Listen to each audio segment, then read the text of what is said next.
habíamos ya pues establecido previamente.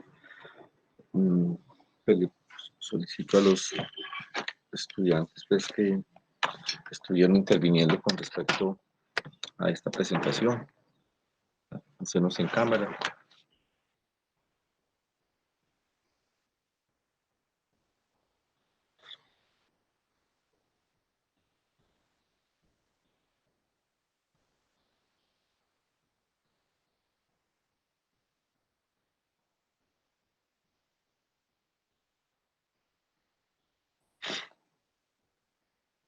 Ricardo, buenos días. Hola, Sara.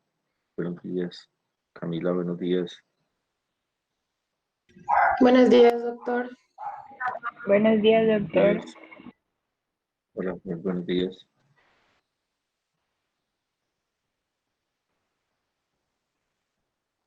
Bueno, falta Karen, Ricardo, Esteban. Ay, perdón, Ricardo no. Buenos días, doctor, ya. Hola, Ricardo, buenos días. Esteban.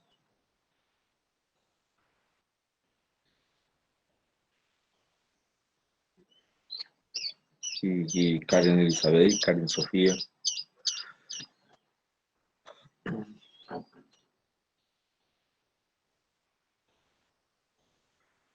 No están. Doctor, Karen Sofía se retiró del programa. Aquí había faltado el programa. Bueno, ¿qué sé? Y Paula, Valentina. Ella no hace parte del grupo de estómago. No, porque la tengo yo. Paola Valentina Torres está también en Páncreas, que estaba con ustedes. ¿Cierto? Bueno, listo, perfecto. Ustedes son 4 entonces, ¿cierto? Ahí no nos falta sino... no. No. Son 5. Camila, Sala, Ricardo, Esteban y Karen Rosero. ¿Cierto? Bueno. Karen Rosero. Doctor, buenos días. Hola, buenos días. ¿No tienes cámara, Karen? Sí, doctor, ahorita ya la activo. Bueno, listo. ¿Y Esteban? Es que pues, estoy con datos, entonces no he podido prender la cámara porque no me funciona el internet. Por eso no había Bueno, podido Esteban, entrar listo. temprano. Bueno, listo. Bueno, Camila, con lo que dije la vez anterior, con esa posición, actitud de... ¿Sí se acuerda? Bueno, hace la inducción. ¿En qué era lo que habíamos quedado en la clase anterior? En la clase anterior iniciamos, pues llegamos hasta gastritis, creo. Sí, es gastritis. Pues falta Ya, comenzar a hablar hagámoslo. de gastritis autónoma y eosinofílica Las y todo. neoplasias benignas. Listo. Háganos una inducción. Sí.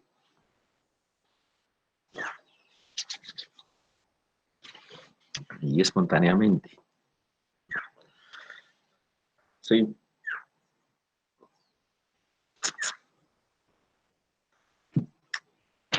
Camila.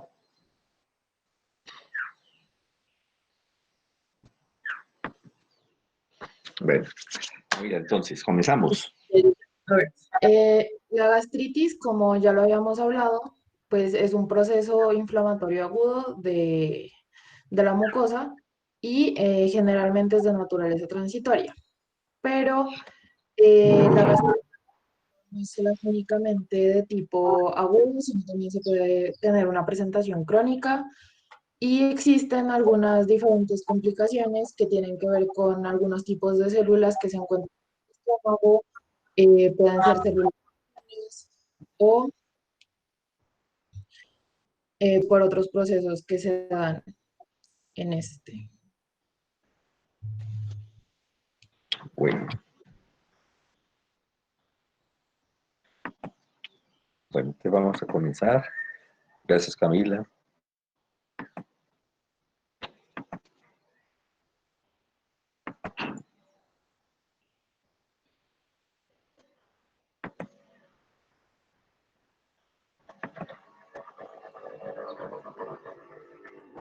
Ah, no, esa no hemos hablado.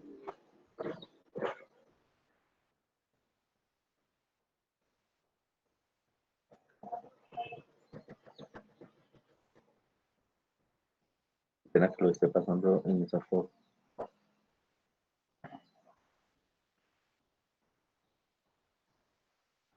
Bueno, aquí, retomando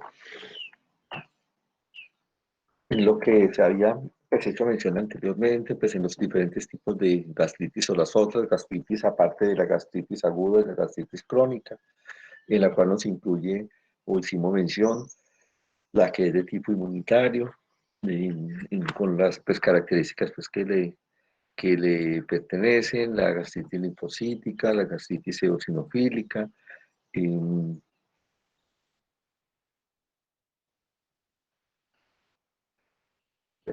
la eosinofílica, pues que hicimos mención a ella, que de todas maneras hay unos hechos histológicos y que recuerdo pues aquí en esta imagen y hablando pues en general de la gastritis, que este es el recubrimiento epitelial, donde esto está dado por células cilíndricas simples, en la cual esas células cilíndricas simples tienen variedades de subtipos de acuerdo a su actividad. Ejemplo, aquí vemos estas células que son como balonadas de color blanco, que son células productoras indudablemente de gran cantidad de moco. Y esto, lo que corresponde a la lámina propia, que está muy ensanchada, o sea, es muy amplia, en la cual tiene numerosas glándulas, pues como es dado, como parte de su actividad y dependiendo pues, del sitio anatómico, pues producen mayor o menor cantidad de moco. Lo que es representativo en este caso es este estroma, o sea, todo lo que está por fuera de las glándulas, que es significativo por la gran cantidad de células que tiene, que es el acúmulo de toda esta serie de puntos de color oscuro, en los cuales corresponden a diferente variedad de células, y las podríamos determinar si tuviéramos un mayor objetivo para acercamiento, para determinar qué tipo de célula, posiblemente linfocitos, da la sensación de que en estos casos, pues aquí se encuentran estas células que son aquí como de color anaranjadito, que podría corresponder, por ejemplo, a eosinófilos, y además que tiene esto que son zonas de hemorragia. Y hay una serie de cambios comunes en todos, el hecho de que haya el edema, la congestión vascular, posiblemente proliferación de nuevos vasos sanguíneos, ante el hecho que en un momento dado haya existido lesión en ese tejido, entonces por el efecto de generar esa recuperación, pues se produce lo que hemos hablado que se llama la angiogénesis. Y en este caso, pues el infiltrado es, perdón, denso, o sea, no está formando como acúmulos como vimos en la linfocítica, sino que es igual por todos lados. Eso se llama denso y difuso. Y que lo que les menciono indica que da la sensación de que todas estas células que tienen el citoplasma anaranjadito, pues es presencia de eosinófilo lo que nos va a determinar que esto sea una gastritis de tipo eosinofílico. De este hicimos mención pues de la gastritis linfocítica, pues con su cierto tipo de características que le pertenecen, pero que en esto que es la lámina propia, como acabo de mencionarlos, que está muy amplia, aumentada de tamaño y está llena en su interior de una distribución difusa de linfocitos. Hay un hecho que se mencionó en la clase anterior que sucede en algunos tipos de gastritis, pues con un nombre propio, sobre todo en la Helicobacter pylori, que estos linfocitos se acumulan en montoncitos. Eso se llama como estructura linfoide o en forma nodular. El hecho de que lo hagan en ese aspecto y que sea parte como del informe que da el patólogo y que es requisito pues para el endoscopista, le genera una cierta otra característica más a que es factible o existe el potencial que en esa mucosa gástrica que está siendo lesionada por un componente tipo inflamatorio a través de ese microorganismo sea un condicionamiento a una posible evolución, si eso perpetúa, hacia un proceso de tipo neoplásico. Bueno, de esa pues hicimos mención, pues la gastritis pues, granulomatosa, es en la cual existen estos nódulos y que se determinan como la presencia de granulomas y que es muy dado a que se enfoque a cierto tipo de patologías como había de considerarse dependiendo pues como del tipo de pacientes con inmunocompetencia, de que pudiera considerarse que de pronto, por ejemplo, dentro de las factibilidades más sobresalientes, que sea una tuberculosis, de pronto una sarcoidosis, una enfermedad de Crohn, hecho pues que ya es más de esperarse en patologías de otro fragmento pues, del sistema digestivo. O de que de pronto sea pues reacción a materiales extraños que en algún momento dado se pueda generar. Esta la gastropatía hipertrófica. Pues en hechos de algunos tipos de gastropatías pues, que teníamos pendiente, que es la de Menetier, que es una gastropatía que también se caracteriza o se determina o se le asigna como una lesión premaligna. Ella no es muy frecuente y lo que sucede en ella es una hiperplasia foveolar asociada a pérdida secundaria de proteínas, que lo que hace es generar un engrosamiento de los pliegues gástricos. Entonces, estos que son las foveolas son supremamente largos, no en esa proporción que podría ser como hasta un sitio más o menos como de unos 1 o 2 milímetros. Esto tiene una distancia que podría inclusive llegar a ser casi pues como hasta de 1 centímetro. No se sabe qué tipo de gastropatía a este tipo de gastropatía, qué origen le representa. Es un hallazgo que a nivel de la endoscopía y que regularmente lo observado en la endoscopia es un hecho que va directamente relacionado con lo que va a observar el patólogo a nivel del microscopio. Eso hace que, que en ambos existan una serie de signos o de presentaciones que sean sugestivos a toda esta cantidad de variedades que podemos encontrar a nivel de la mucosa gástrica. Con eso pues me quiero referir a que es muy de esperarse que siempre se esté generando una correlación y de que exista una necesidad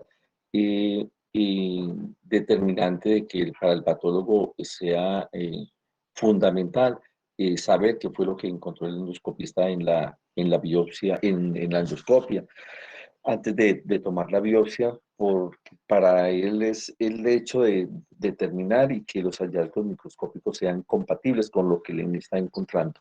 Es dado que puedan suceder algún tipo de variabilidades, pero no de formas significativas o que sean diferentes. Es posible que encuentre ese término de zonas de hemorragia dentro de la lámina propia o a nivel de la submucosa, hecho que dependiendo de la magnitud de la endoscopia no lo vamos a determinar. Pero, por ejemplo, si hay una obstrucción ulcerosa, si hay una erosión, si hay una esfacelación, el hecho de encontrar esos pliegues tan significativos, el hecho de que la mucosa gástrica a nivel epitelial esté sufriendo cambios de atrofia o disminución del componente glandular, le hace que se vea de un aspecto aplanado con respecto o relación a las rugosidades que se puedan presentar en ella.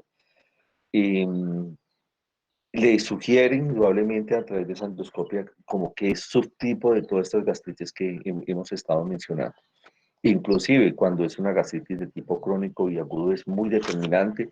O sea, con eso me quiero referir a que es una correlación muy necesaria, muy positiva y que juega un papel fundamental en que siempre esos diagnósticos endoscópicos y apoyados por el análisis patológico van en bien de un hecho, de un diagnóstico totalmente satisfactorio.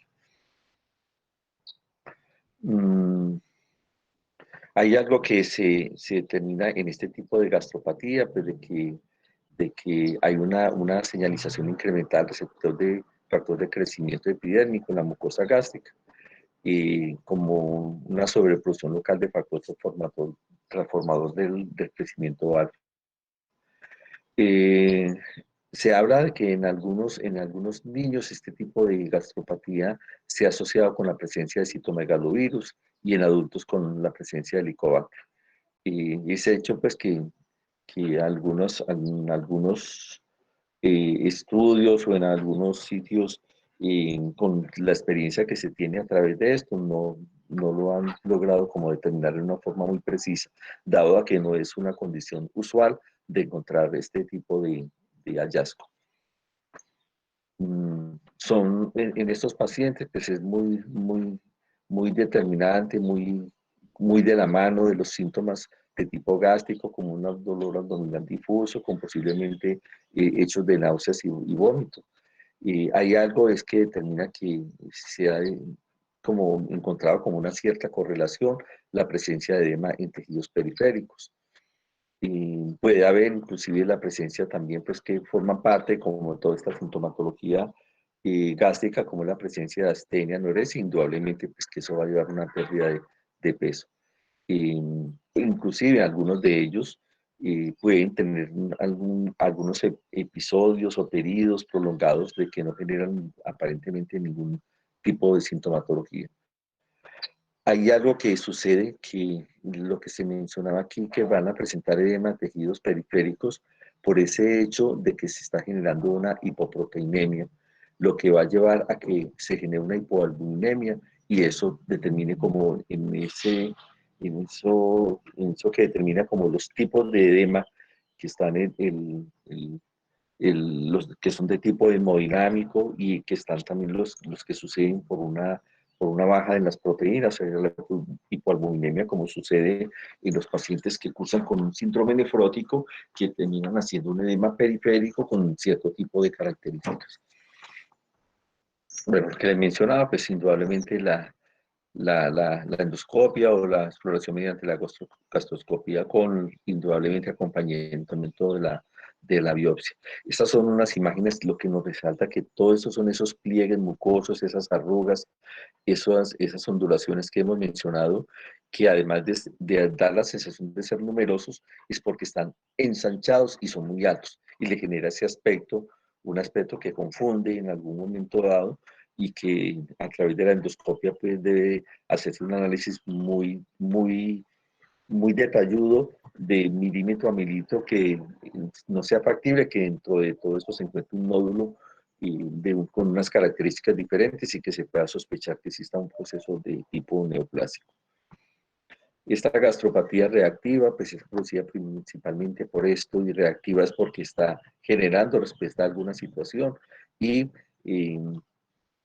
es dado que de pronto se mencionaba en otra forma, en otros sitios, de ciertos hábitos que regularmente adquieren algunas personas, sobre todo las personas ya sobre la séptima década de la vida, y de tomar medicamentos llamémoslo en forma costumbrista o viciosa, por si de pronto se da la posibilidad de que vaya a tener un dolor de tipo articular o de tipo muscular.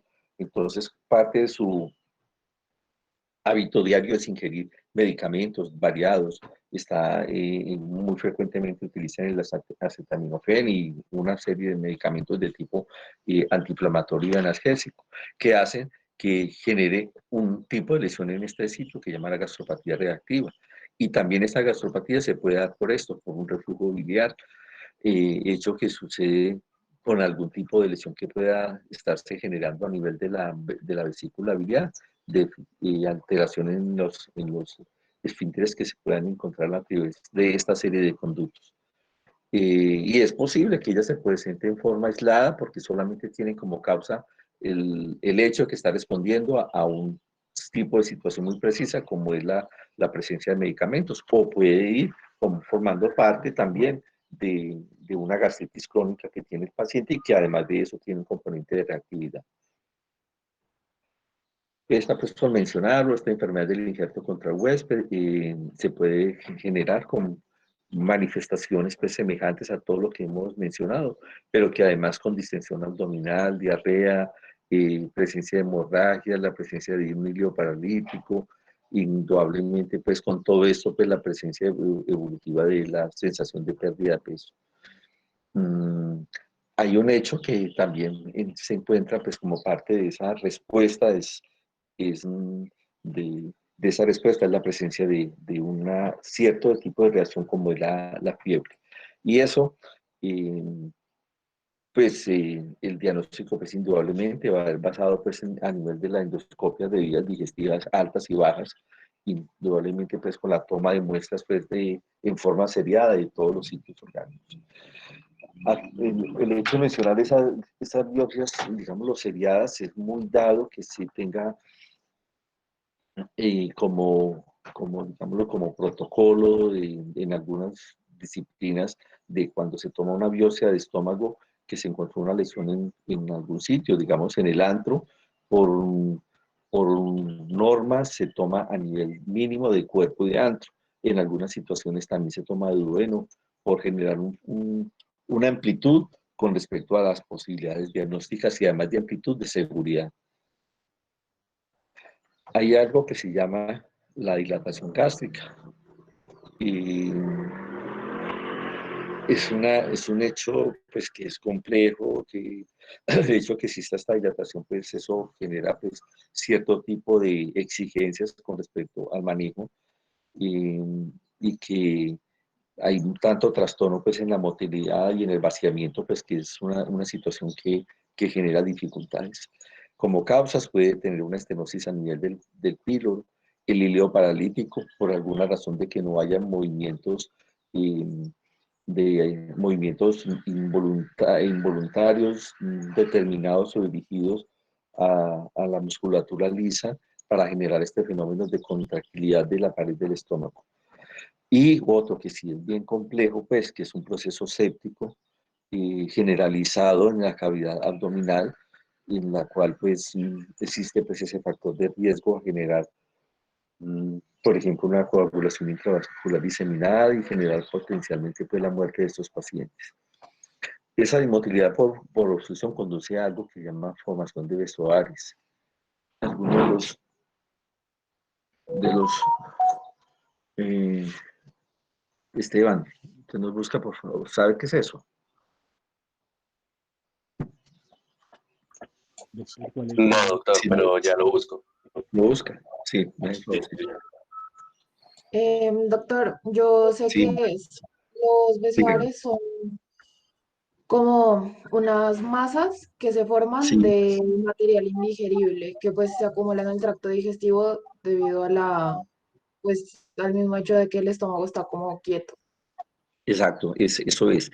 Es material que se hace indigerible. Hay una manía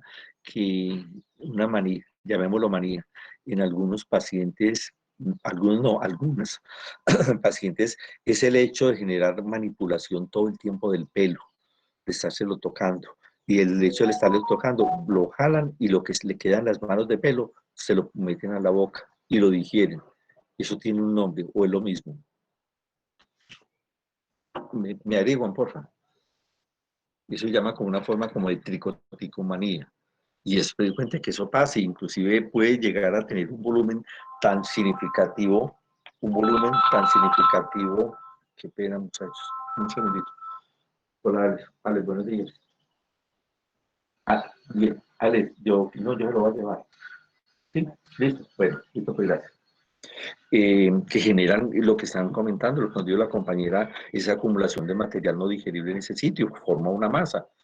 Y obviamente con las características clínicas que eso puede ir evolutivamente generando y a la endoscopia es que se encuentra este tipo de una bola llena, enredada de pelos.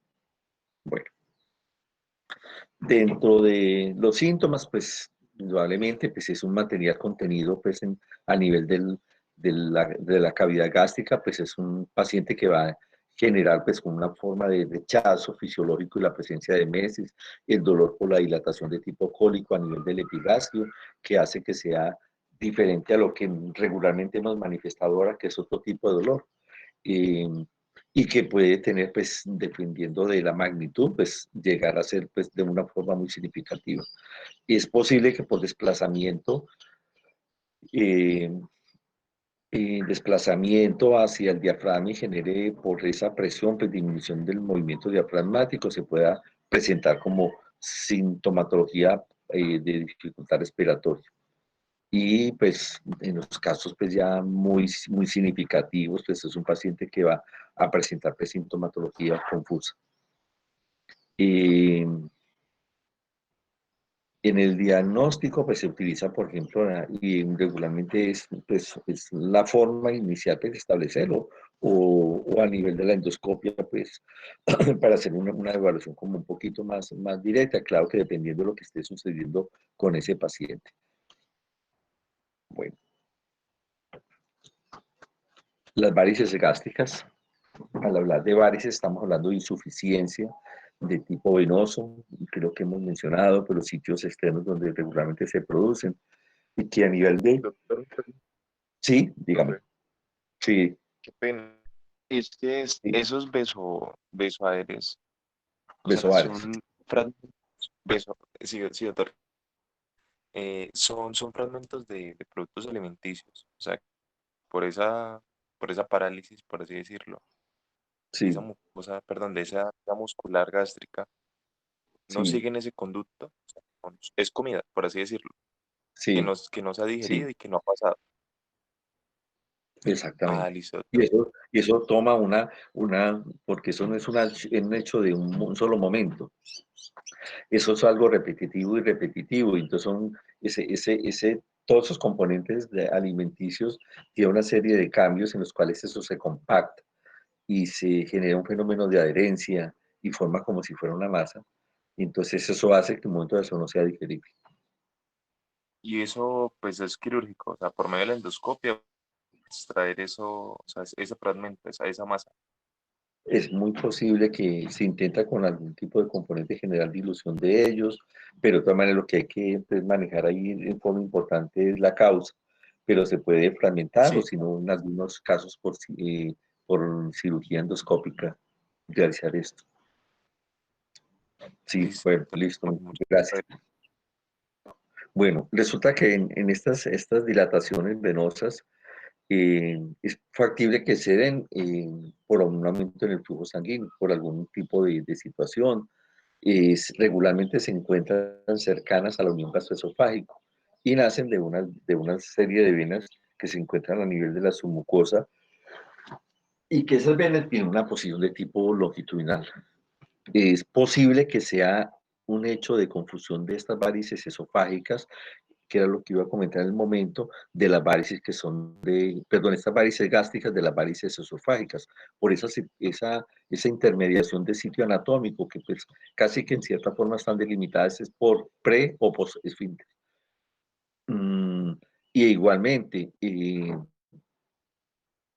tiene pues una relación con lo que sucede en las varices esofágicas, que se presenta potencialmente en pacientes con una hipertensión portal o pacientes que tienen cambios estructurales significativos, eh, estructurales a nivel del hígado, como la cirrosis.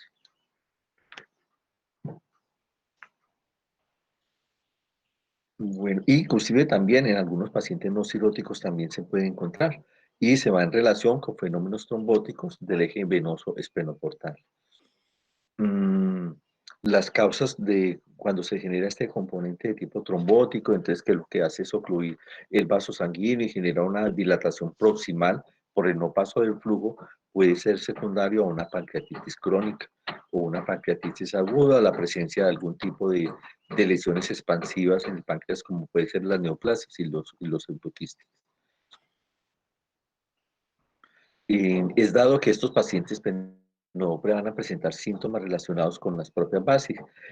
Cuando se genera ruptura, pues lo que va a generar de la presencia pues, de la hemorragia, generando pues hematemesis o la presencia de melenas. El diagnóstico pues es de esperarse que sea en forma exclusiva a través de la endoscopia, aunque hay otra serie de análisis, pero pues esto en una forma mucho de visualización directa, porque pues también está a nivel de la tomografía computarizada o resonancias magnéticas, pero dado que pues por hechos de costos y no de disponibilidad permanente pues en todos los sitios. Bueno, las úlceras pépticas.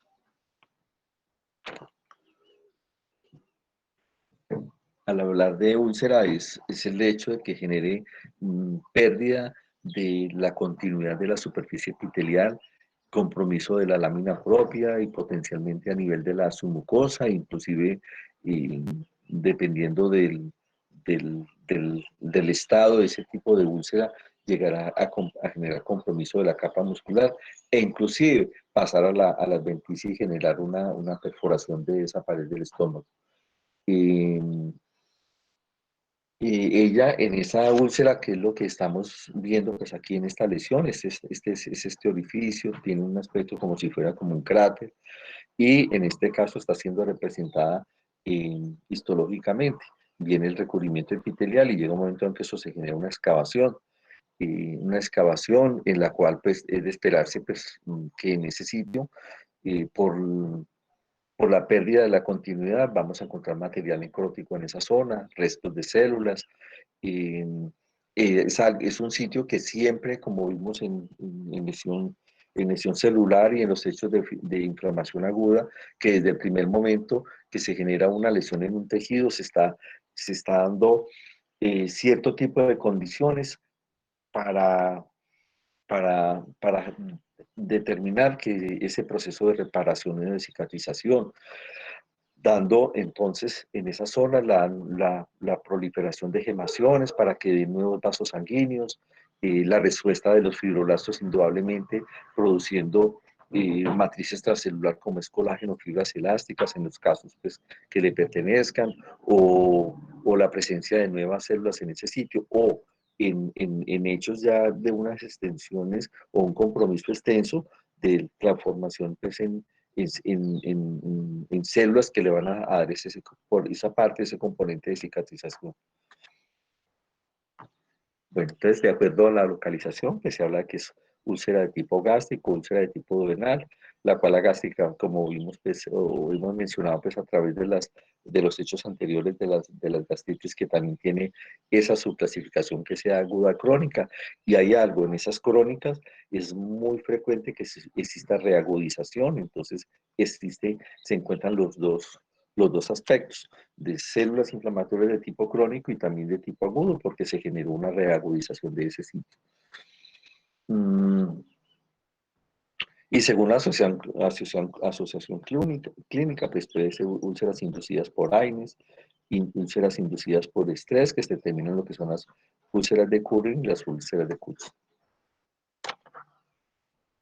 Bueno, entonces dentro de las causas más importantes es la presencia de esta situación, de una gastritis producida por el Helicobacter pylori, la cual llegó a generar un compromiso tan significativo que formó una úlcera. El uso prolongado pues como mencionamos en otro tipo de gastropatías como hace un momento, de la utilización de medicamentos, algunos porque es necesario, por ejemplo, algunos pacientes que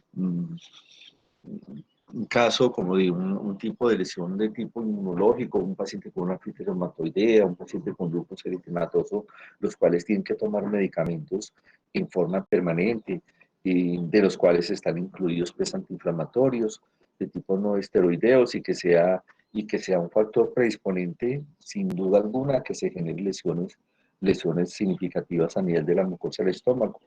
Por eso son pacientes en los cuales siempre debe ir acompañado como parte de su manejo farmacológico el uso de medicamentos protectores por la gran posibilidad que sea de llegar a ese tipo de lesiones. Ahí hace mención el uso prolongado de aspirina, o sea, ese ácido acetil salicílico. Y igualmente es algo de tipo cultural, pero también hay algunos pacientes en los cuales como hecho cardioprotector, porque están sujetos o cierto tipo de condiciones a generar procesos de tipo trombótico y que se utiliza este ácido acetil salicílico como tratamiento antiagregante plaquetario. Entonces son pacientes en los cuales que se debe proteger esa mucosa gástrica en forma preventiva. Hay una serie de condiciones, las hemos mencionado,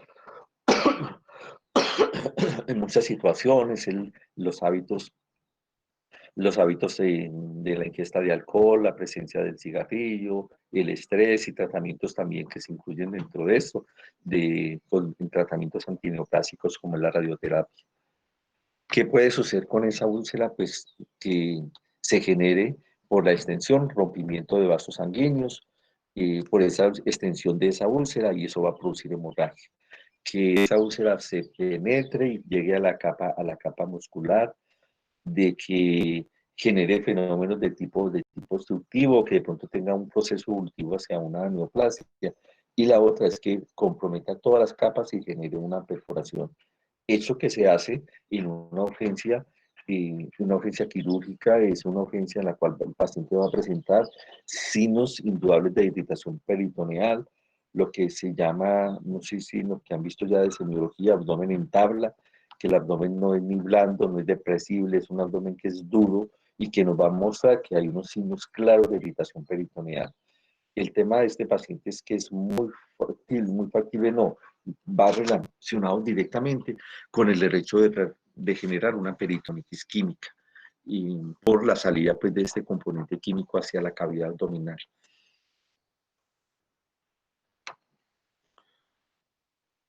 Pues es algo que más que de aconsejarles es hacer la endoscopia y para pues, estar seguros de que si realmente es una úlcera y no se esté generando otro tipo de proceso. Bueno, esto pues con respecto al abordaje pues terapéutico lo he estado pues pasando, pues la idea del manejo es pues en primer lugar aliviar los síntomas del paciente, el generar ese tratamiento farmacológico como es la eliminación pues del Helicobacter pylori, que es un manejo, no, no sé si ya en farmacología pues están hablando algo con respecto a eso, eliminación y el control de las causas y determinar pues que genere la factibilidad de dar una cicatrización adecuada en esa úlcera. Está esta úlcera gástrica aguda que se determina como una úlcera de estrés. La profundidad pues va desde que sea simplemente una pérdida de las células epiteliales de recubrimiento hasta que llegue regularmente a generar compromiso de tejidos más profundos. Por eso ya puede medir de unos pocos milímetros a ser realmente de algunos 1 o 2 o 3 centímetros, sobre todo de diámetro. Son úlceras que tienen una forma circular y que la base está teñida de un color café oscuro debido pues, a la acumulación de material hemático de la erosión de los vasos sanguíneos suspendidos en ese sitio. Regularmente puede ser única o es usual de que sean múltiples y se pueden presentar en cualquier parte del estómago. Hay un hecho característico que es la presencia de que los márgenes, o sea, los bordes de la úlcera, ellos no son indurados como si sucede en la úlcera gástrica o una úlcera péptica, que, que es un hecho de una úlcera que lleva X tiempo de evolución y por esa necesidad de generar tejido de granulación hace que esa zona se indure y que tome ese aspecto. Bueno, dentro de las neoplasias, ya presentando el tema de las neoplasias,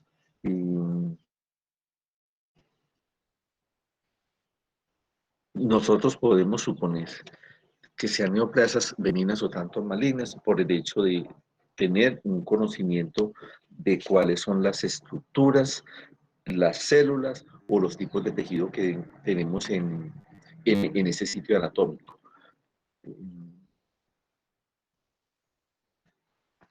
Perdón, muchachos, un segundito.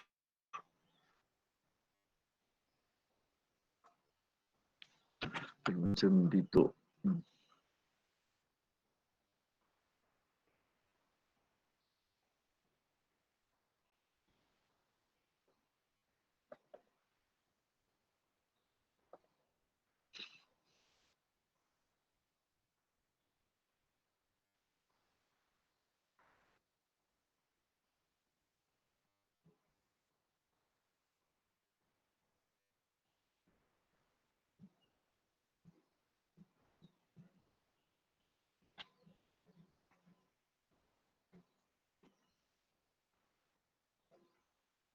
Se estaba aquí confirmando era el número de asistentes Bueno, creo que ya hemos hecho mención antes con respecto a eso.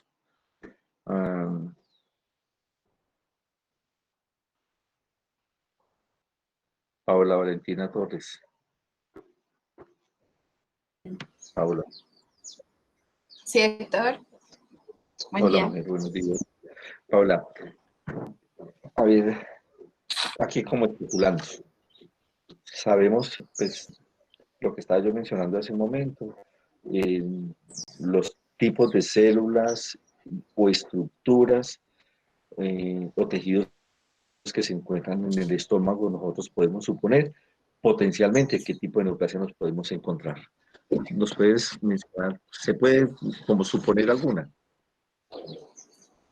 Pues por las glándulas podría ser también un adenoma o adenocarcinoma. Perfecto. Por el músculo liso también, pues La presencia de neoplasia benigna, que es el leiomioma o leiomiosarcoma. Listo. ¿Qué más? Exacto. A ver, músculo liso, glándulas. Pero está bien así, Valentina. Vamos con Valentina Suárez. ¿Nos recomienda o nos sugiere otra posibilidad? Buenos días, doctor. Bueno. ¿Me escucha? Sí, perfecto. De pronto, ya dijo Paula, carcinoma de El epitelio. adeno, de glándula, sí. El adenocarcinoma y la neoplasia de músculo liso. ¿Qué más? De pronto de un lipoma o un ¿Y por qué linfoma. linfoma? Ahí hay grasa. Pues no sé, se me ocurre. Sí, sí la hay en la parte periférica, sí hay. Sí, listo, lipoma. Y la contraparte, si hay lipoma, puede haber la presencia de una neoplasia maligna, que es el liposarcoma. Listo, ¿qué más? De pronto también de la parte Pero que del me voy. sistema, ¿cómo es que se llama? Del tejido linfoide. Tejido Linfoma. tremendo, sí, indiscutible y es fundamental. El hecho de que existan células linfoides normalmente en ese sitio, la posibilidad de que se genere un linfoma. Bueno, está diciendo Juan Felipe de hemangioma, hay vasos sanguíneos, puede darse un hemangioma, y la contraparte, que es un hemangiosarcoma. Perfecto. ¿Algo más? Yo le iba a preguntar a la otra Valentina, a Valentina Patiño, otro tipo de neoplasia. Si recordáramos, me quiero dirigir a lo siguiente, a esas células que se encuentran en el recubrimiento epitelial, que hay diferentes tipos de células. Ellas son cilíndricas simples, pero hay diferentes tipos de funcionabilidad. ¿Se nos ocurre, Valentina? ¿Considera alguna posibilidad?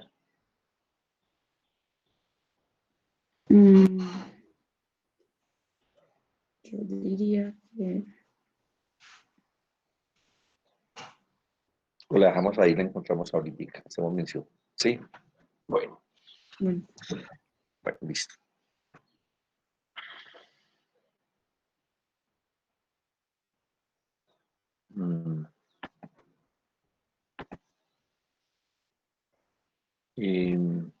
Está...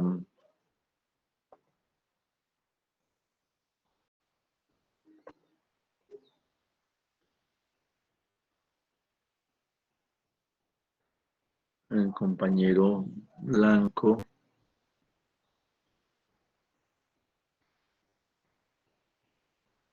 Sí, señor. Sí, doctor, cuénteme. Listo. Sí, pues, sí está ahí, sí puede hablar.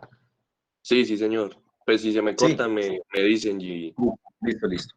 Bueno, hablemos un poquito entonces de son estas neoplasias benignas, ¿sí? Le voy pasando. Listo, doctor. Bueno, pues como para empezar las neoplasias benignas, como lo mencionaron algunos compañeros, vamos a encontrar los lipomas. Entonces, como bien sabemos, los lipomas son neoplasias del tejido adiposo, pero en el estómago se van a localizar generalmente en la submucosa. Representan el 5% de los lipomas gastrointestinales y menos del 1% de los tumores gástricos. Los vamos a encontrar generalmente en la región antral y estos tumores se encuentran más frecuentes entre la quinta y sexta década de la vida. Entonces son los pacientes más susceptibles a sufrir esta neoplasia. Existen pacientes asintomáticos que en la mayoría de los casos, cuando se manifiestan sus síntomas, pueden tener relación con localización y tamaño de la lesión, incluyendo intussuscepción, hemorragia digestiva, diarrea, constipación, dolor abdominal y disepsia. Estos lipomas también pueden ulcerarse y sangrar, incluso llegando a provocar una obstrucción en la salida gástrica. Entonces, pues ahí podemos ver lo que es un lipoma, aunque la imagen de arriba ya es un lipoma muy avanzado y dentro de dentro de lo que encontramos como lipoma. Para diagnosticar un lipoma, casi todas las patologías de estómago se va a manejar la endoscopia. También podemos manejar la tomografía computarizada y para el tratamiento generalmente no se tratan, a menos de que, como lo vimos en el anterior, sean lipomas muy avanzados y tengan un tamaño muy grande, pues se van a extirpar mediante la endoscopia con la técnica de Van Gogh usando endoloops. Bueno, pero que le interrumpa. En esto es un estómago abierto para ejercer, o se le está ejerciendo pues la actividad de disección, en la cual están estos pliegues que hemos hablado, que son esas, digamos, lugares, sitios donde se están formando esas invaginaciones con el hecho de dar la posibilidad de que esto en un momento que sea necesario que el estómago se dilate por el contenido alimenticio, que ellas se van aplanando. Y está la lesión que es muy obvia, pues aquí en este sitio, es una lesión muy bien delimitada, sabemos cuáles son sus bordes, que es de color amarillo y que está localizada levantándose sobre la superficie mucosa. Hecho que, pues en primer momento es muy factible que debamos considerar esa posibilidad y que, pues si se toma una biopsia de ella o se hace resección, pues como decía el compañero, dependiendo del tamaño, que esa masa va a estar generando obstrucción, porque regularmente el crecimiento de ellos es un crecimiento lento, entonces es más el riesgo que se tiene de hacer digamos, una laparotomía y abrir el estómago para poder sacar esta masa que no está generando algo que sea significativo. Aquí pues en una imagen pues más omulan, se compenetran y generan, y bordeados por una forma como de cápsula delgaditica, forman este tipo de situación. Bueno, sigamos. Bueno, en el tracto alimentario el término pólipo se aplicaba para cualquier nódulo o masa que se proyecte encima del nivel de la mucosa adyacente. Se van a clasificar como neoplásicos y no neoplásicos y son infrecuentes en el estómago. El 90% son no neoplásicos, son pequeños y sésiles, y el 20 y 25% de los casos se presenta múltiples pólipos. El adenoma del estómago constituye del 5 al 10% de las lesiones polipoides del estómago, contiene epitelio displásico proliferativo y por tanto tiene alto potencial maligno. Bueno, con esto lo que nos está mencionando el compañero es que los pólipos son estas lesiones levantadas que regularmente tienen una base estrecha y que le da como esa forma como de movimiento, son de diferentes longitudes, entonces son las lesiones que salen sobre la mucosa, que protuyen sobre ella y que tiene un aspecto de tipo esofítico. Es fundamental, y en la endoscopia se puede a veces sospechar como que el subtipo de tipo histológico es, pero es fundamental el análisis histológico de eso, que el hecho de que nos encontremos con este tipo de pólipo, que es de forma adenomatosa, y eso quiere decir de que en él han proliferado abundantes glándulas que afortunadamente no son la mayoría, pero que tienen potencialmente esa posibilidad de evolucionar a que tengan o terminen haciendo un proceso de tipo maligno. Igualmente sucede con pólipos, sobre todo el colon, como veremos pues en su momento. De esa forma de realizar, de realizar estrictamente esa subclasificación y que eso es responsabilidad del patólogo siempre informar qué tipo de pólipo es. Bueno, sigamos. Bueno, dentro de los síntomas de un paciente con pólipos vamos a presentar pues, dolor abdominal, vómito, pérdida del apetito, malestar y abultamiento del abdomen, dolor al presionar y saciedad rápida.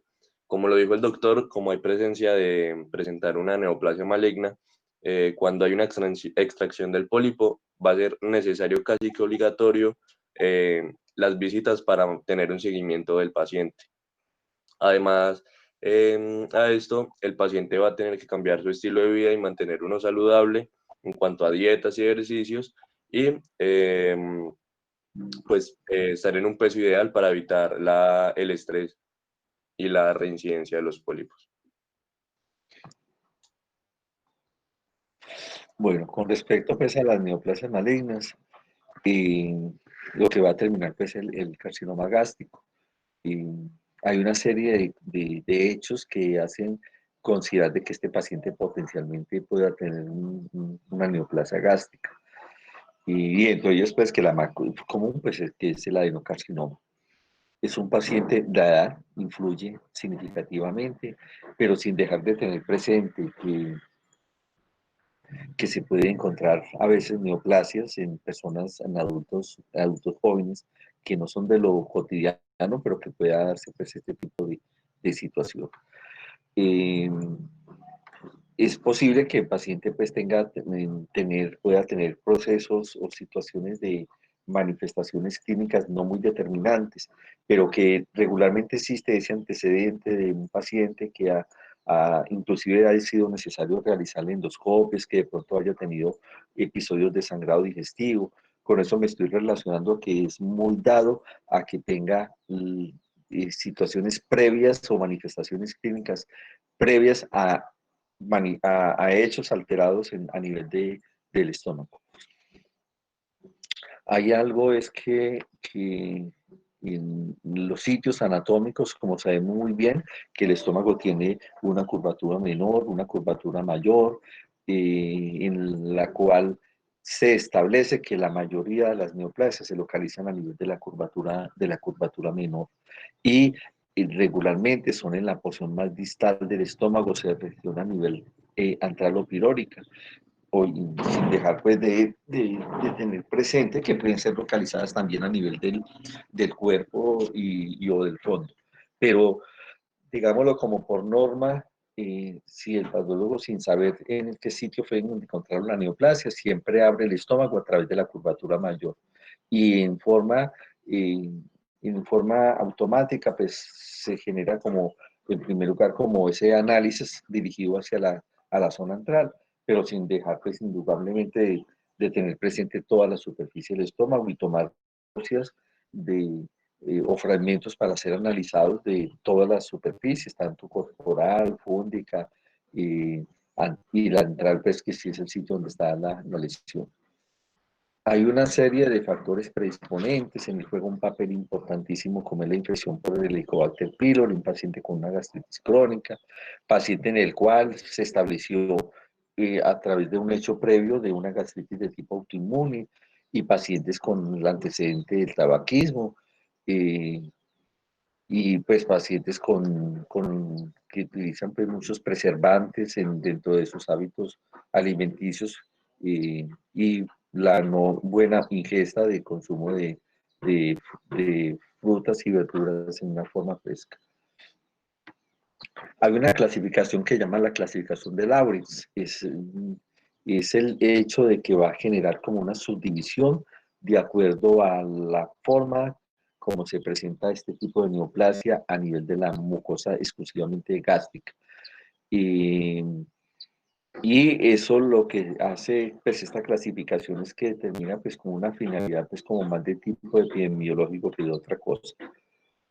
El cual establece 3 subtipos, uno que se llama de tipo intestinal, de tipo difuso y uno inclasificado.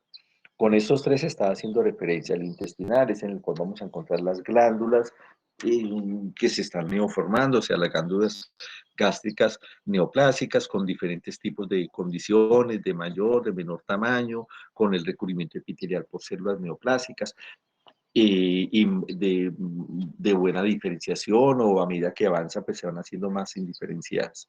Y el otro, que es el de tipo difuso, es en el cual realmente no se forman estructuras glandulares, sino que son una serie de células neoplásicas dispuestas difusamente dentro de la pared del estómago, pues a nivel de la mucosa y su mucosa, y en la cual existe una célula característica o que se determina que se llama la célula en anillo de sello, que es una célula como, parece como si fuera una célula adiposa, en la cual tiene el núcleo en la periferia, y no sé, antiguamente como que los anillos, pues, le terminaban como ese nombre, que fuera como una forma de un anillo, porque tiene pues el sitio donde tiene lo que le da el nombre de diferencia entre argolla y anillo, que tiene una piedra o algo, y tiene algo en la periferia, y por eso que le tomaron ese nombre. Bueno, entonces se habla pues de este tipo de frecuencia, donde vamos a encontrar, como les mencionaba, formaciones glandulares, las células epiteliales, pues que puede haber células con solo leves grados de atipia o atipia significativamente. Generalmente este tipo de neoplasia se realiza a nivel de la región antral, y es muy dado que se presente en sitios donde previamente existía una metaplasia intestinal, o sea, paciente que posiblemente tiene también el antecedente de un helicobacter pylori. Este difuso es una lesión que es infiltrativa, no son bien diferenciados, son células que están sueltas en forma individual, y en la cual podemos encontrar lo que les mencionaba, las células anillo de sello. Y a diferencia de este regularmente se localiza en el fondo. Hay un hecho en el momento de realizar la endoscopia. El tema es que el tipo intestinal genera masa. Hay una masa sobre la luz de mayor o menor tamaño, que tiene unos hechos característicos, puede tener zonas de necrosis, ulceraciones, que con las pinzas del endoscopio se toca y eso se siente que es una masa que es dura, y que posiblemente se logra visualizar de que da esa sensación de que está infiltrando. A diferencia del difuso, que no genera masa. Es un comportamiento de las células en forma individual que lo que hacen es comprometer la pared en forma extensiva. Y casi que lo que a veces pueden ser signos no muy claros de que ahí se está encontrando con un proceso neoplásico de esta magnitud, sobre todo que es muy agresivo, en la cual puede haber disminución de los pliegues y que la consistencia sea diferente, que sea una consistencia mucho más significativa, o sea, que sea de mayor dureza. Bueno, y el inclasificado, pues que no se permite como de encontrar ese tipo de células en alguna forma o encasillarlo en alguna clasificación de estas dos anteriores. Pues, este es un cuadrito donde nos está mostrando como la diferencia que puede existir entre los dos tipos de neoplasias. El intestinal pues tiene un origen más bien como de tipo ambiental, por el hecho de tener la presencia pues, del Helicobacter pylori. El paciente es muy dado que encontremos o tengamos como antecedentes o los encontremos en el momento de la neoplasia en sitios periféricos de metaplasia intestinal, un paciente que va a mostrar signos de atrofia gástrica. Es más frecuente que sea en hombres, y sin duda alguna a medida que pasan los años se hace que su incidencia sea más susceptible, se van a formar glándulas, y es dado que este tipo de neoplasia termina haciendo metástasis, y esa metástasis se hace de tipo hematógeno.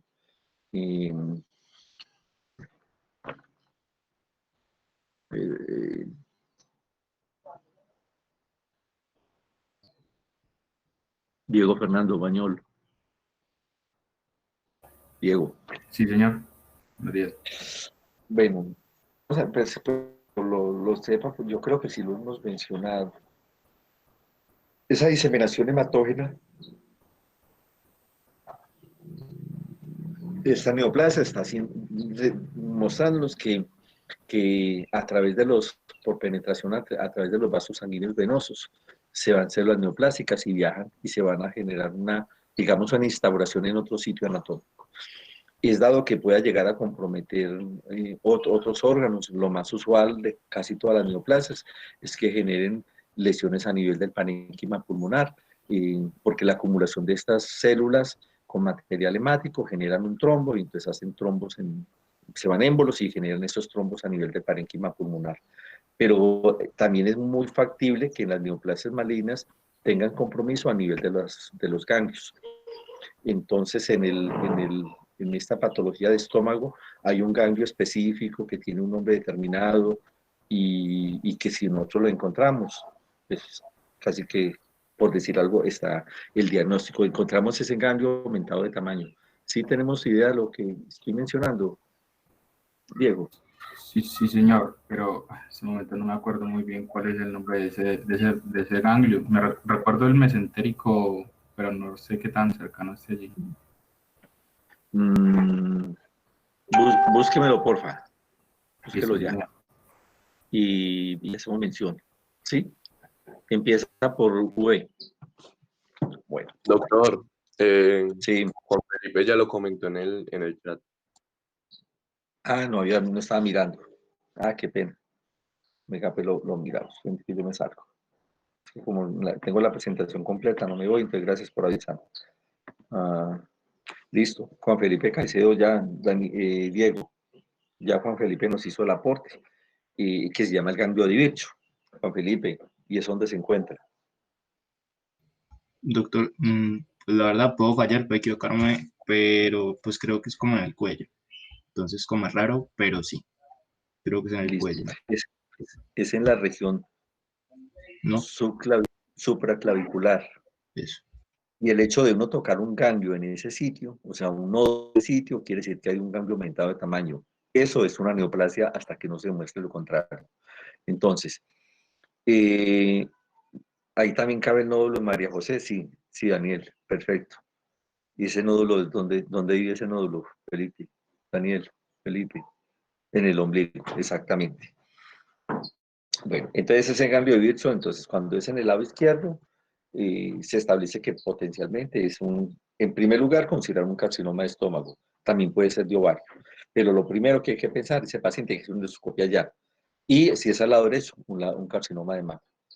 Es un nódulo que es duro, que no se mueve, localizado en el sitio que estamos mencionando. Bueno, seguimos entonces. Gracias.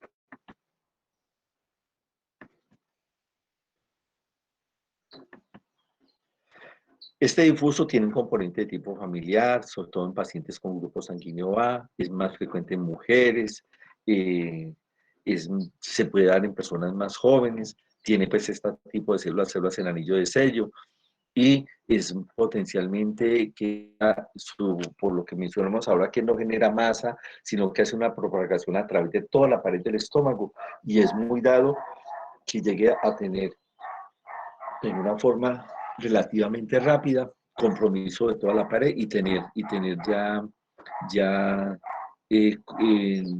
invasión a los ganglios que se encuentran en ese epiplón mayor o en el epiplón menor, generando pues un pronóstico pues muy débil y que ya se ha existido pues metástasis que se da regularmente a través de vía linfática. Esta es una imagen, la del lado izquierdo, y todo esto que estoy mostrando son glándulas que han ido perdiendo como el tejido conectivo que las separa y son pegadas como una de otra. Unas más grandes, otras más pequeñas, y entráramos a determinar los cambios histológicos en las células, vemos que hay notable atipicidad, como células de diferente forma, con núcleo grande, con actividad mitótica. Y esto simplemente son células individuales, todo esto son esas células neoplásicas dispuestas en una forma difusa, irregular, que están acompañados por una respuesta de tipo inflamatorio. Hay un hecho que se llama la linitis plástica, y es un carcinoma esclerosante difuso y es un hecho maligno característico de tumores gástricos, y que inclusive pueden comprometer cualquier segmento del tubo digestivo. Es un tipo de proceso neoplásico que es de lenta evolución, clínicamente puede no tener unas manifestaciones muy claras. Las zonas que más usualmente se comprometen es las porciones distales del estómago, como es la región pilórica y antral. Lo que sucede en estos casos es que hay un compromiso en la regulación en la proliferación de las células epiteliales gástricas, y parece ser que hay un gen de susceptibilidad para el cáncer de este tipo de cáncer. Los síntomas son muy poco específicos, es posible que pase mucho tiempo antes de encontrar pues, un diagnóstico o una sospecha de que el paciente pueda estar cursando con esto. Y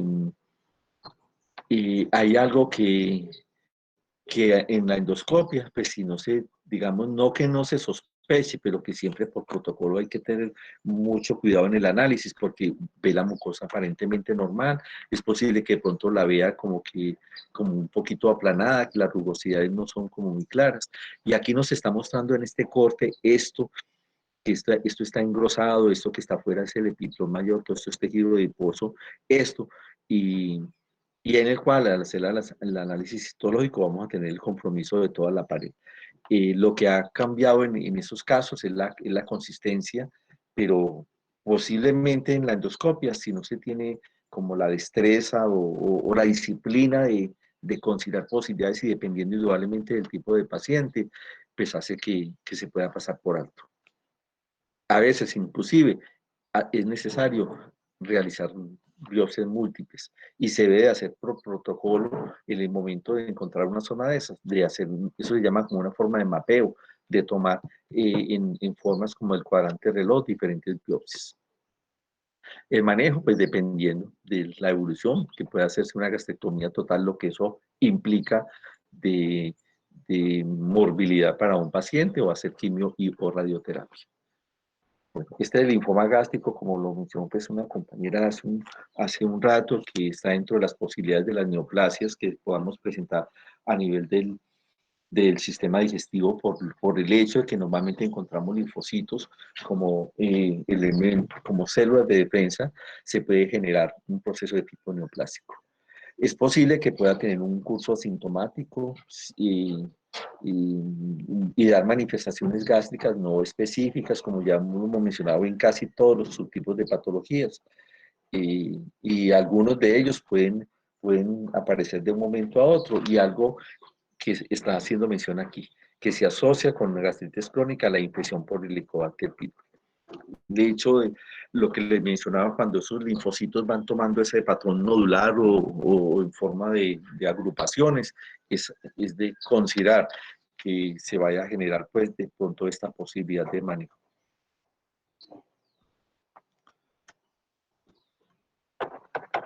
Bueno,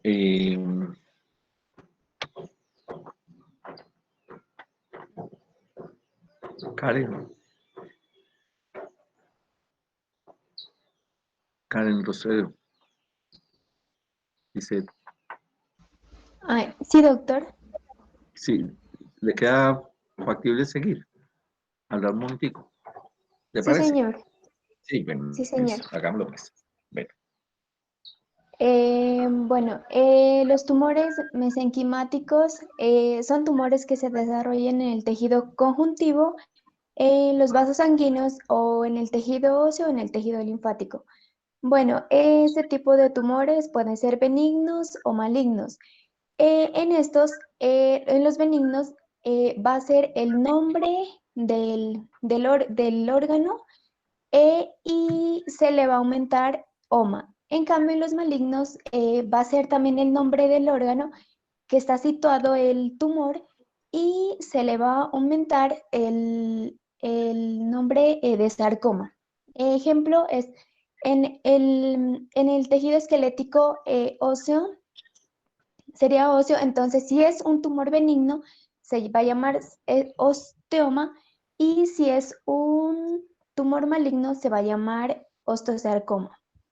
Bueno, ahí está el ejemplo.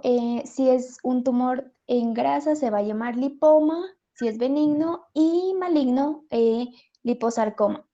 Y del músculo liso, leiomioma, si es benigno, y leiomiomosarcoma, si es maligno.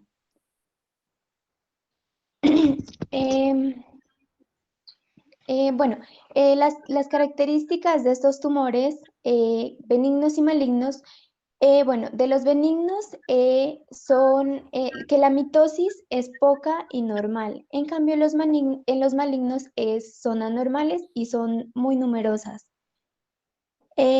Los núcleos van a ser pocos y alterados en los tumores benignos, y en los malignos van a ser grandes y irregulares. En los benignos van a ser membranas lisas y en los malignos van a ser identadas. Y en los benignos van a ser cromatina fina y en cambio en los malignos va a ser cromatina granular. Bueno, las causas de los tumores mesenquimáticos son por factores determinantes genéticamente, influencias exógenos, factores ambientales, agentes físicos o factores de irradiación crónica y traumatismo.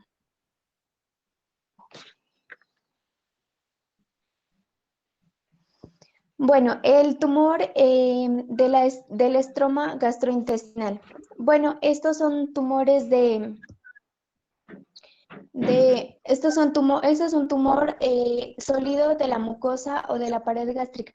Bueno, estos tumores se van a se los puede localizar en cualquier parte del sistema digestivo, pero los sitios más comunes van a ser el estómago o el intestino. Bueno, los tumores de este estroma gastrointestinal comienzan en células nerviosas especializadas, ubicadas en la parte del sistema digestivo. Estas van a formar, estas células pues forman parte del sistema nervioso. Bueno, y lo que provoca, lo que va a provocar este tumor es cuando haya un cambio específico de ADN en estas células. Entonces, eso va a hacer que provoque el tumor de estroma gastrointestinal. Bueno, la mayoría de mutaciones es por el cambio del gen c-KIT, mientras que una pequeña proporción de mutaciones de receptor del factor de crecimiento de origen del plaquetario alfa.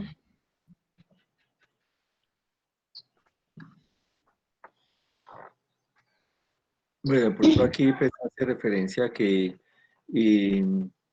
es una célula, una serie de células alargadas, alargadas que terminan en punta, tienen como cierto tipo de semejanza a lo que son las células musculares lisas, pero que de algunos sitios pues tienen, como por ejemplo en esta imagen, que tiene un aspecto de tipo epitelioide. Son lesiones que son infiltrativas y que eso va pues, de acuerdo como al componente, la diferenciación celular, en que eso tiene una serie de subclasificaciones de tumor de JIT.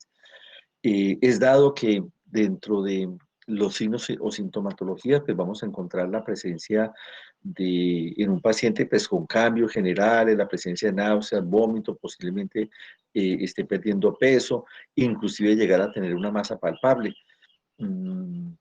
Y pues en algunas situaciones pues ya avanzadas, que el paciente vaya a tener pues compromiso a nivel de la cavidad peritoneal y general esto que se llama pues, la citis. Bueno, este es el diagnóstico pues a través de este medio, la computarizada. Este era el otro tipo de tumor que de pronto, cuando estamos hablando con una compañera con respecto a las posibilidades de neoplasias, basándonos en esas células de recubrimiento epitelial, de esas células cilíndricas simples que tienen diferentes tipos de actividades, como es la producción de los jugos gástricos, muy importante la producción de moco, la función de protección, las células que son de reserva, y están otros que son estas células de tipo neuroendocrino que se encuentran en este sitio. Ricardo, le hacemos un poquito. Sí, señor. Sobre esto. Gracias. Sí.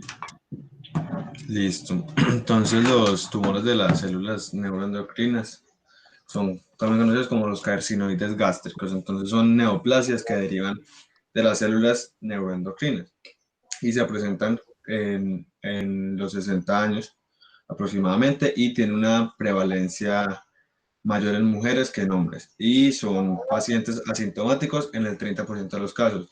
La forma en la que aparecen estos tumores son de forma espontánea o están asociadas a síndromes familiares como el von Hippel-Lindau y los neurofibromas. Bueno, el diagnóstico se realiza cuando la neoplasia ha invadido ganglios linfáticos u otros órganos que pueden provocar una hemorragia digestiva alta, una metástasis en la piel o un síndrome carcinoide.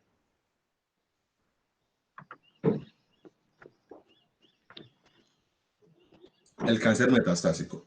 Entonces es un cáncer que pues, se ha propagado por desde la parte del cuerpo en donde se originó a otro lugar del cuerpo.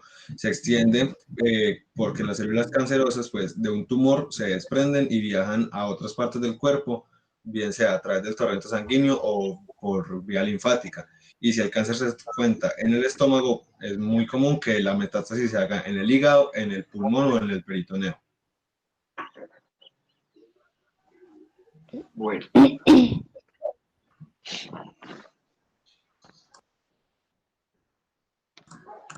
Los síntomas. Se dan de acuerdo, pues, precisamente a dónde se le ha producido la metástasis. Normalmente, cuando el cáncer se disemina a los huesos, pues hay dolor y fracturas. Cuando se disemina el cerebro, hay un dolor de cabeza, pueden haber convulsiones o también mareos. Y si se disemina el hígado, hay una ictericia o una inflamación abdominal.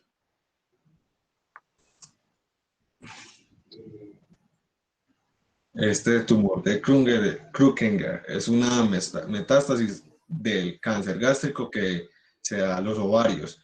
En la mayoría de los casos se diagnostica simultáneamente con la neoplasia primaria, mientras que en el 20 al 30% se presenta como una recidiva postquirúrgica. El pronóstico de vida es muy bajo porque con una sobrevida de 3 a 10 meses y solamente el 10% de los pacientes sobrevive más de 2 años desde que este tumor se diagnostica.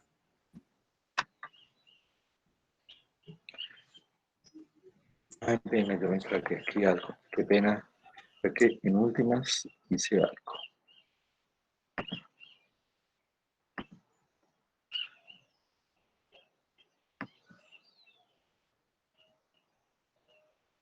Perdón, un momentico.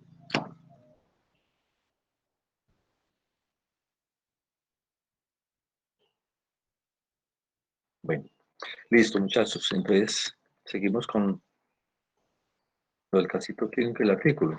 ¿Cómo hacemos para presentarlo? Camila. Nosotros lo presentamos, doctor.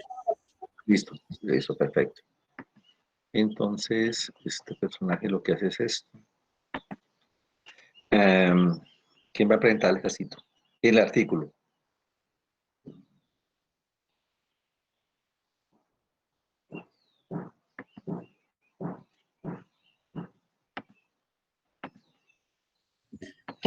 Doctor, yo voy a presentar el caso clínico Sí, y eso le iba a decir.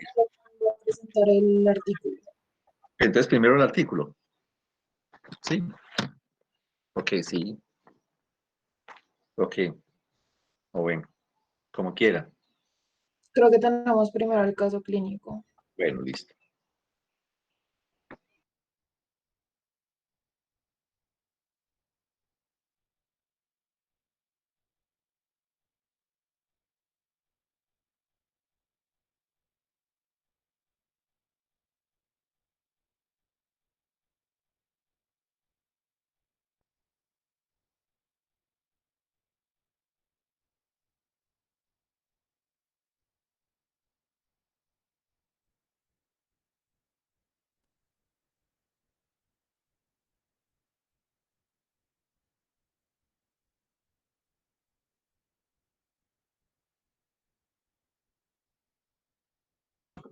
Bueno,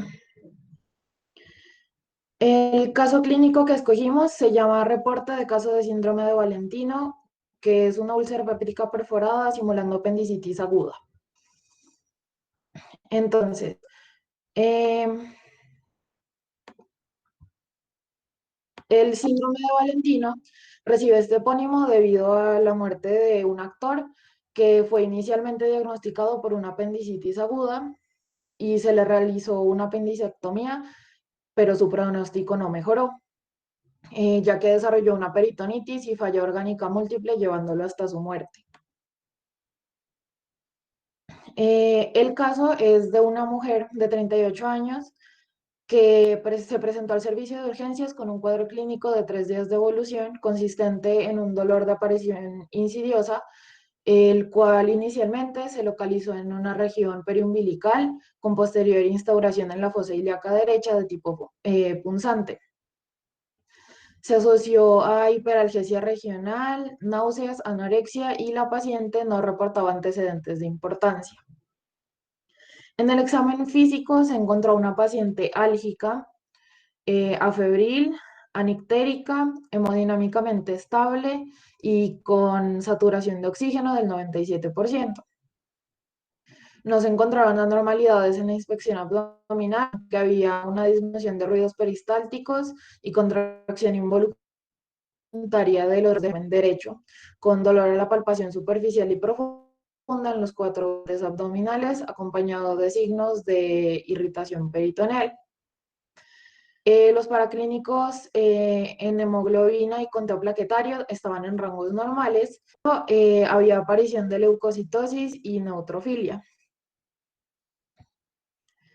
Entonces, pues se sospechó de una apendicitis porque pues mostraba todos los signos y los síntomas que pues conocemos que son característicos, y se definió manejo con cirugía laparoscópica exploratoria.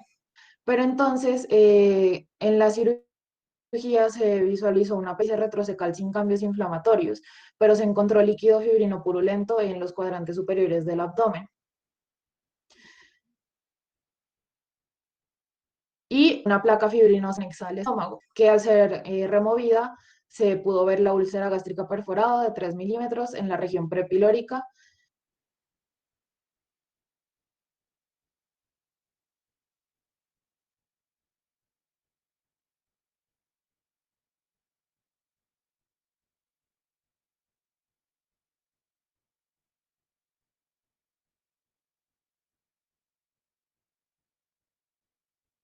Y se hizo el Sí, aló. Se como entrecortando.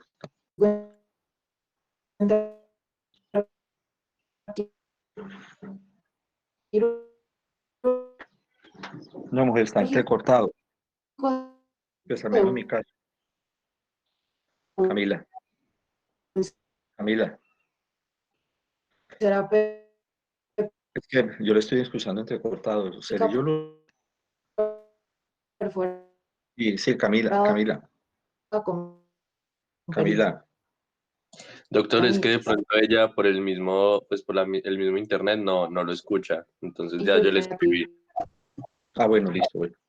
Sí, porque si no, entonces de pronto lo sigue realizando un compañero. Cami, es que se te cortó, no te escuchamos.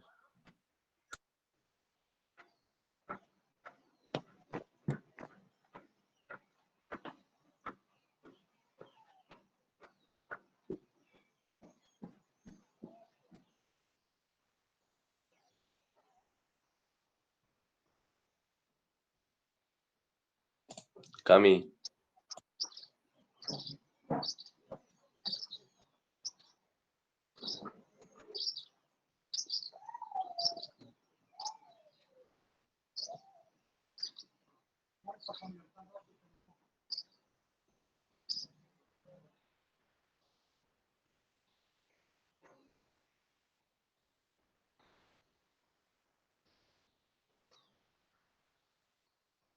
Cami, pues si quieres retoma desde la saturación del oxígeno y que más o menos desde ahí se te empezó a cortar. Exacto, ahí. Listo. Bueno, entonces, tenemos que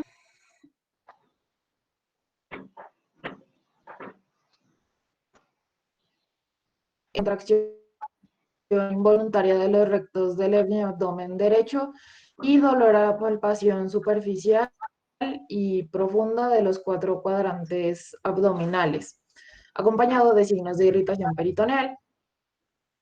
Se realizaron paraclínicos que revelaron una hemoglobina y un conteo plaquetario normales, y estos acompañados de leucocitosis y neutrofilia.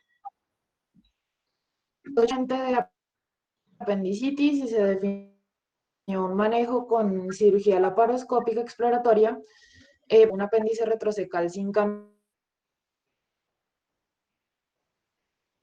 inflamatorios, control del abdomen y una placa fibrinosa conexa al estómago.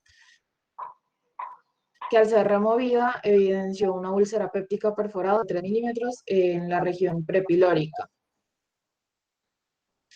Entonces se hizo pues un diagnóstico de úlcera péptica perforada con peritonitis. El procedimiento de manejo de estos casos pues se hizo con parche de Piplón y drenaje laparoscópico, y al final se hizo una prueba de azul de metileno que salió negativa para fugas. La perforación de la úlcera péptica es realmente una complicación infrecuente que se da en un 10 casos, y terapia de elección es la cirugía, pero el manejo se puede ver obstaculizado por síntomas son propios de la entidad, ya que esta perforación puede causar una comunicación del contenido duodenal y el gástrico con la cavidad peritoneal, y pues esto se acumula principalmente en la fosa ilíaca derecha, entonces se produce una sintomatología más acorde con la etiología de la apendicitis.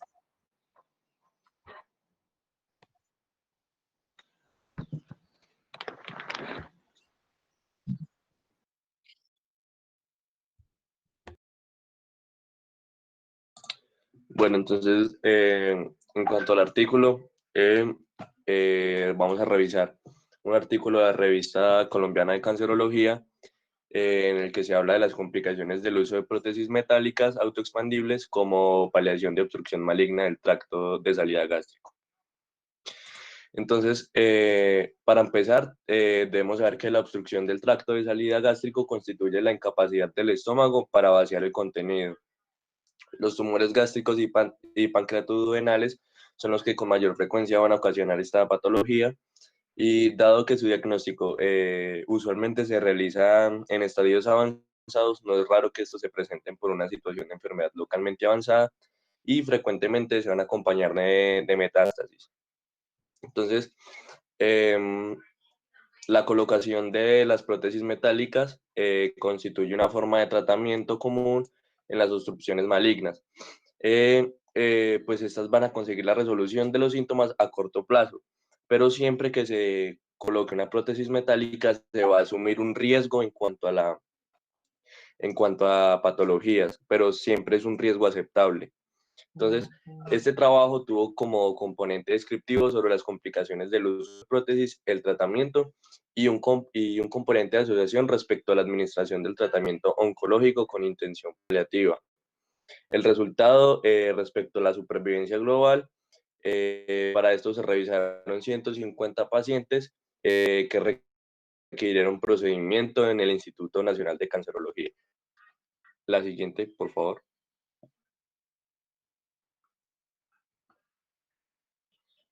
Bueno, la etiología que más frecuente causa obstrucción del tracto de salida es el cáncer de estómago, seguido por el cáncer pancreatoduodenal, tumores malignos de la vía biliar y otros. Incluso fuera del sistema digestivo se documentó un porcentaje de éxito técnico del 98,6%, es decir, 148 de los 150 pacientes, y un éxito clínico del 96%, es decir, 146 de 150.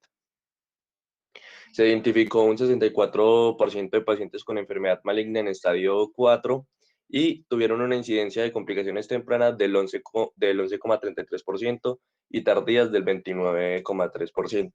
Lo que quiere decir que las incidencias tardías son más frecuentes que las complicaciones tempranas.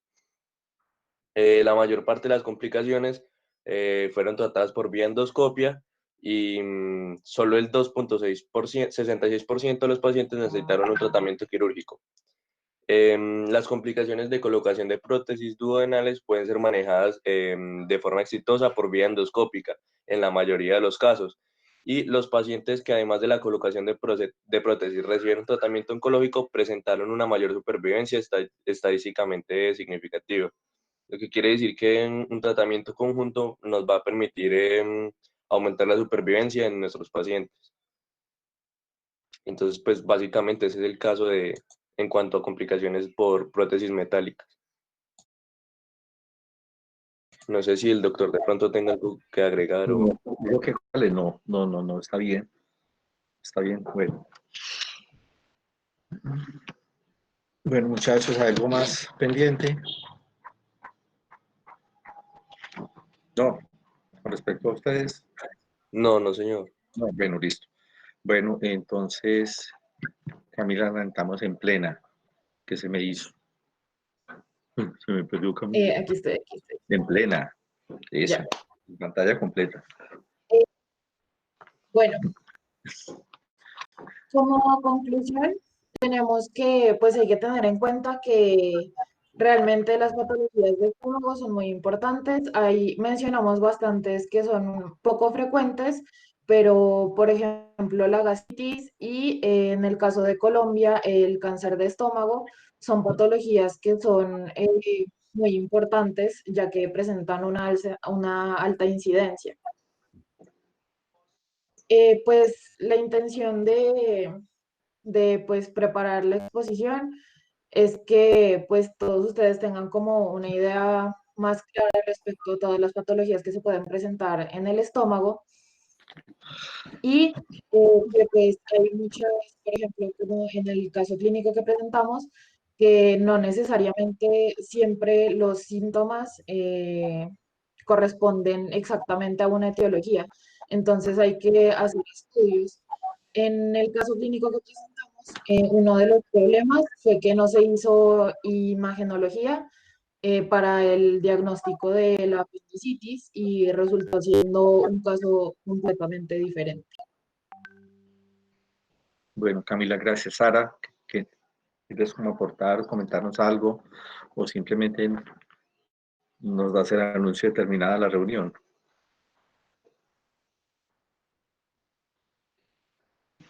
¿Cómo, doctor? Que si querías comentarnos algo con respecto pues, a la actividad que ustedes hicieron, cómo les pareció y que usted nos dé como el nombre de dar por terminada la reunión, o sea, cerrar con broche grande.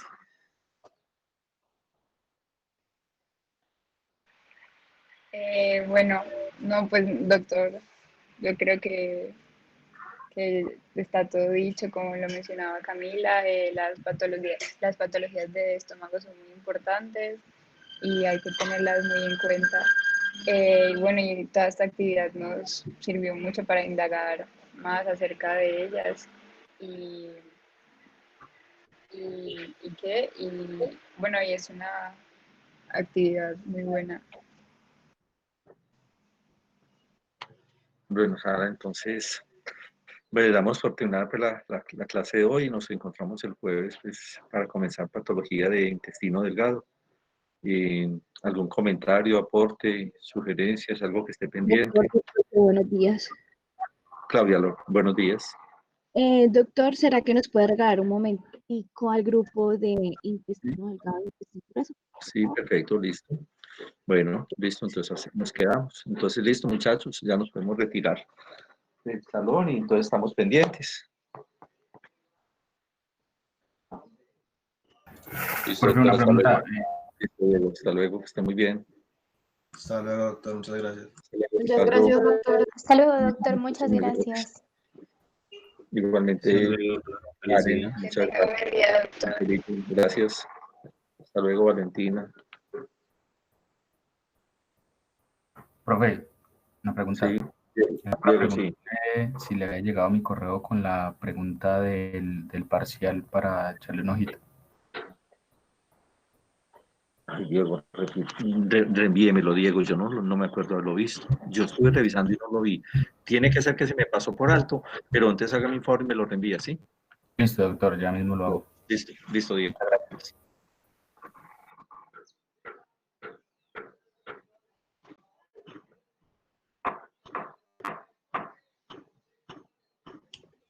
Doctor. Sí, Jacobo. ¿Me escucha bien? Sí, perfecto. Doctor, es que tenemos unos inconvenientes con los temas de intestino delgado. Sí. Nosotros nos reunimos la semana pasada con usted, ¿recuerda? Sí, claro. Usted nos comentó la estructura, bueno, el formato de cómo debía ser la presentación.